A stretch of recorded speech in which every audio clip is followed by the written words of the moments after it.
Comme d'hab, Epictète était défoncé. Avec quoi? Avec sa fameuse chicha au jus de pomme. Et d'un coup, il y a une phrase qui va remonter à son esprit. Ça, il y a ceux qui dépendent de nous. Et il y a ceux qui ne dépendent pas de nous. Je sais que t'as déjà entendu parler du stoïcisme. Mais la vérité, c'est que tu sais pas c'est quoi le stoïcisme. Et à travers cette citation, aujourd'hui, je vais te faire comprendre la base du stoïcisme. Pourquoi la base? Parce que le stoïcisme, c'est beaucoup plus large que tu le penses. Le stoïcisme, c'est une philosophie totale. Ce n'est pas qu'un système de pensée, c'est également une façon d'agir, une façon de se comporter. Bref, oui, grâce à cette phrase, tu peux comprendre la base du stoïcisme.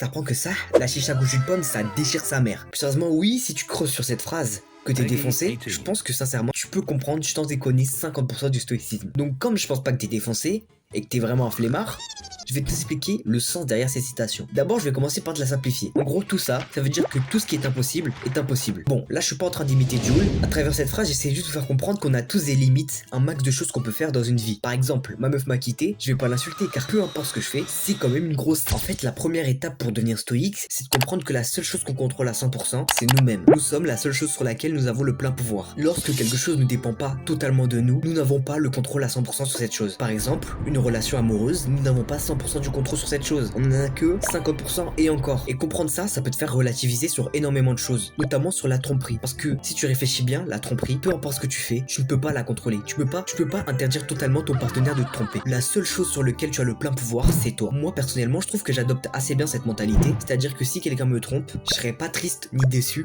parce que dans la vie, il y a des hauts et des bas. C'est là qu'on rentre dans un deuxième point important du stoïcisme. Les émotions sont des aberrations. Ressentir des choses pour quelque chose qu'on ne comprend pas, c'est une aberration au point de vue des stoïciens. Par exemple, demain, ta grand-mère elle meurt.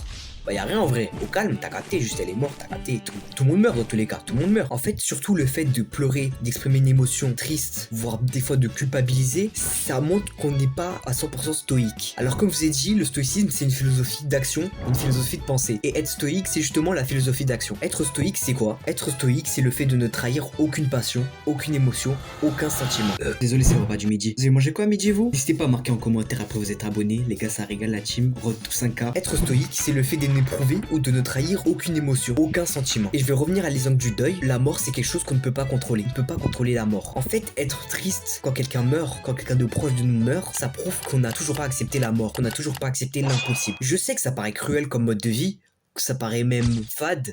On se dit mais comment on fait pour vivre sans émotion? Mais il faut savoir poser le pour et le contre. Bien sûr qu'il y a des bons côtés dans le stoïcisme, mais bien sûr qu'il y en a de mauvais. Et le fait d'apprendre ça, ça peut nous faire changer notre façon de penser et nous faire évoluer. Et comme toute façon de penser, il y a des choses à prendre et il y a des choses à ne pas prendre. Par exemple les nazis. Bref, avec toutes ces explications, on en revient à la phrase il y a ceux qui dépendent de nous et il y a ceux qui dépendent pas de nous. Et surtout à la phrase que la seule chose qu'on contrôle à 100%, c'est nous. Et je sais que ça paraît bizarre de dire comme ça, mais en fait j'ai l'impression qu'on n'est pas conscient qu'on a le contrôle à 100% sur nous. Qu'on n'est pas conscient de tout ce qu'on est capable de faire avec notre corps. Ou qu'on n'est pas conscient de tout ce qu'on est capable de faire avec notre esprit. En fait, on peut devenir littéralement la personne qu'on veut. Si on veut devenir musclé, on peut le devenir. Et tout ça, ça me fait penser à une citation de Sartre. L'important, ce n'est pas ce qu'on a fait de nous, mais ce qu'on a fait de ce qu'on a fait de nous. Et ça, je suis totalement d'accord avec ce qu'il dit. Si le cannabis il devient à la mode, moi je deviens le plus grand crackhead de France. C'est le mec qui whippit tout un peu genre le... Mais au final, est-ce que ce serait pas ça le bonheur? Essayer de devenir la personne qu'on rêve d'être. Moi je vous pose cette question à vous, parce que cette vidéo elle est là pour vous faire réfléchir vous sur votre façon de vivre, parce que vous vivez comme des merdes en fait. Parce que le bonheur selon les stoïciens, c'est quelque chose d'assez simple, c'est ne plus vivre selon les désirs. C'est-à-dire que quand tu réalises un désir, par exemple t'as envie de manger une glace, quand tu réalises ce désir, tu vas être heureux. Mais ça c'est un état de bonheur qui est éphémère. Et les stoïciens, leur objectif, ceux qui sont stoïques, c'est de ne plus vivre selon cette gratification-là. En fait, le but d'un stoïcien, c'est d'être heureux parce qu'il est heureux,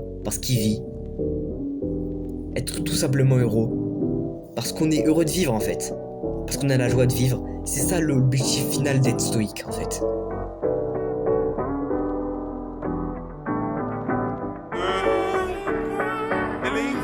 Putain, c'est beau ce que je dis. Hey, feeling good, like I should.